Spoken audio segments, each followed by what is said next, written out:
নমস্কার বন্ধুরা, আবারও চলে এলাম একটা নতুন ভিডিওর সাথে। যদিও এর একটা মিনি ব্লগ আপনাদের সাথে আমি শেয়ার করেছি। যাই হোক, আমি সুপ্রিয়া, আশা করছি আপনারা সবাই খুব ভালো আছেন। আমার ছোট্ট চ্যানেলে আপনাদের সবাইকে স্বাগত জানিয়ে চলুন তাহলে যাওয়া যাক। কোথায় যাচ্ছি? আগের দিনই বলেছিলাম একটা ইনভিটেশন ছিল, সেটা হচ্ছে আমার এক কালিগের বার্থডে ছিল, তো সেই অনারেই আমাদের খাওয়া দাওয়া ছিল এবং যেমন ভাবা তেমনি কাজ। অনেক দিন ধরেই আমাদের সত্যি তিনজনের কোথাও বেরোনো হচ্ছিল না, তাই জন্য খাওয়াটাও হয়ে যাক আর একটু ঘুরু হয়ে যাক।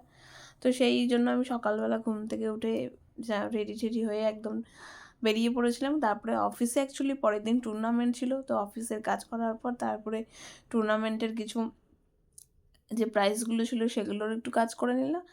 তারপরে আমরা সেই গন্তব্যস্থলে পৌঁছে গেছি এবং আপনারা দেখতেই পাচ্ছেন খুব সেনকা খুব কড়া রোদ ছিল, কিন্তু যাই হোক, সে কড়া রোদ থাকুক আর বৃষ্টি থাকুক, খাবার সঙ্গে তাতে কী সম্পর্ক, তাই না?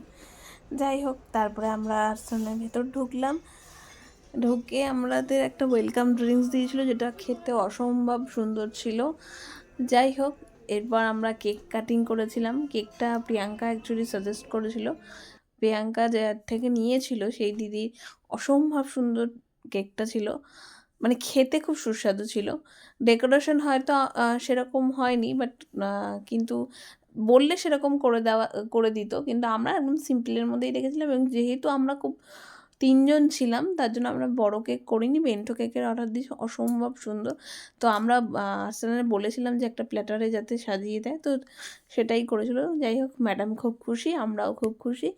আর যেটা আমরা অর্ডার দিয়েছিলাম সেটা হচ্ছে একটা আর্সেনাল চিকেন কাবাব ছিল, বিরিয়ানি ছিল আর মকটেল ছিল। কাবাবটা নিয়ে তো কোনো কথাই হবে না, মুখে দেওয়ার সঙ্গে সঙ্গে মানে এখনও অবধি আমরা তিনজন আবার বলি যে আবার কবে কাবাবটা খাবো। মানে কাবাবটার কথা মনে পড়লেই আলাদা রকম একটা জিভে জল চলে আসে।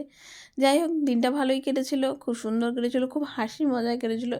প্রায় 1 বছর পর আমরা বেরোলাম, কারণ বিয়ের আগে 1 বছর আমরা ঠিক এরকমভাবেই সেজে গুজে ঘুরু করতে বেরিয়েছিলাম। তো দেন আমার, যদিও ওর অনারে ওই আমাদের খাইয়েছে, তবুও ভীষণ ভালো ছিল সমস্ত কিছু। থ্যাংক ইউ দীপিকা দি, এত সুন্দর আমাদের খাওয়ানোর জন্য। যাই হোক, আপনারা দেখতেই পাচ্ছেন এই কাবাবের কথাই আমি বলছিলাম। তবে সাজেস্ট করব যে যদি কখনও আসা যায়, কাবাবটা একবার টেস্ট করবেন। এটা কোনো প্রমোশন ভিডিও না, কিন্তু আমার খুব ভালো লেগেছিল, তাই আপনাদের সাথে আমি শেয়ার করলাম। আমার যেটা ভালো লাগে সেটা তো আমি আপনাদের সাথে শেয়ার করার চেষ্টা করি।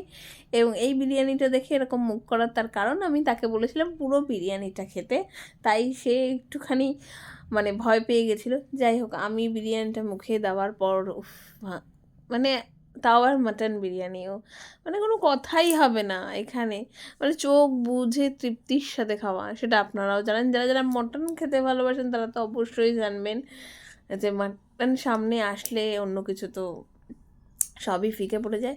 যাই হোক, খাওয়া দাওয়া শেষ করে আমরা একটা মকটেল নিয়েছিলাম, সেটা খেতে খেতে অনেক হাসি মজা হচ্ছিল। এখানে সুন্দরী চুল ঠিক করছিল। আসলে মজাটা হচ্ছিল এখান থেকে আমরা ইয়ার্কি মেরে বলছিলাম লেবুগুলো বাড়ি নিয়ে যাব, পাতাগুলো কি করব, তো সেটাই আমরা বলছিলাম। যাই হোক, এটা কিন্তু মজাই হচ্ছে, এটা কিন্তু সিরিয়াস নয়। এরপর আমরা খাওয়া দাওয়া করে বিল পেমেন্ট করে আমরা বাড়ির দিকে রওনা হয়েছি। এখানেই আমি ভিডিওটা শেষ করব। যদি ভিডিওটা ভালো লেগে থাকে তাহলে লাইক কমেন্ট শেয়ার করে দেবেন। পরের ভিডিওতে দেখা হবে। সুস্থ থাকবেন।